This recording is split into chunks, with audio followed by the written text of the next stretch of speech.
Hi, Guidepost. I am Sue Libers from Madison, Indiana. I'm John Stacer, President of Historic Madison Incorporated in Madison, Indiana. I'm Camille Fife, and I'm the historian here at the Jefferson County Public Library in Madison, Indiana.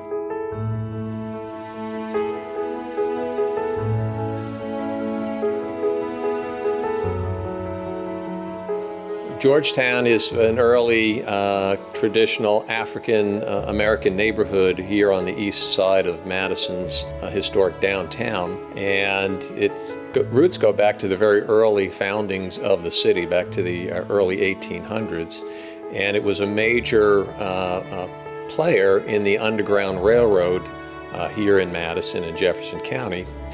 Simply for the fact that many of the residents who lived and worked in that neighborhood, who were early African American settlers of that community, helped with the Underground Railroad in many, many different ways through churches and other organizations like the African Methodist Episcopal Church and through just kind of personal beliefs.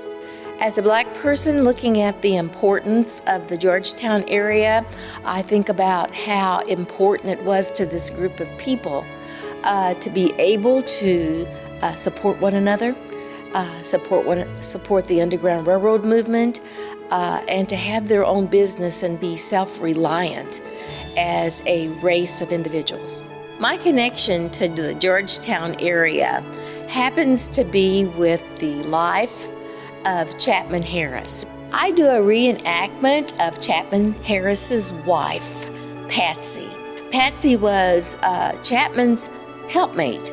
Although he was a minister, he was indeed a very active Underground Railroad conductor. And Patsy was very much a part of the Underground Railroad movement, as well as was Chapman. My family happens to be related to the Harrises, which I did not find out until later, after I had done the Patsy Harris reenactment to various schools, various organizations, and various businesses about town.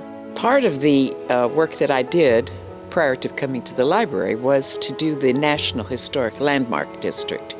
And one part of the NHL was establishing and really making a case for the uniqueness of the Georgetown area and how important it was to the Underground Railroad. Georgetown had maybe 10, maybe 12 free Black conductors. And I think that one of the things that most people don't understand is, particularly in the decades before the Civil War, that was extremely dangerous for free Blacks to do. It was not an easy thing. And we did lose at least one who was involved in that activity. To my mind, those people have incredible courage. And they had, and so every time I go along and look at the buildings and the people that are represented there, I feel that I have kind of stepped back a little and got just a tiny bit of that courage myself. I believe that, we all answer to our higher calling.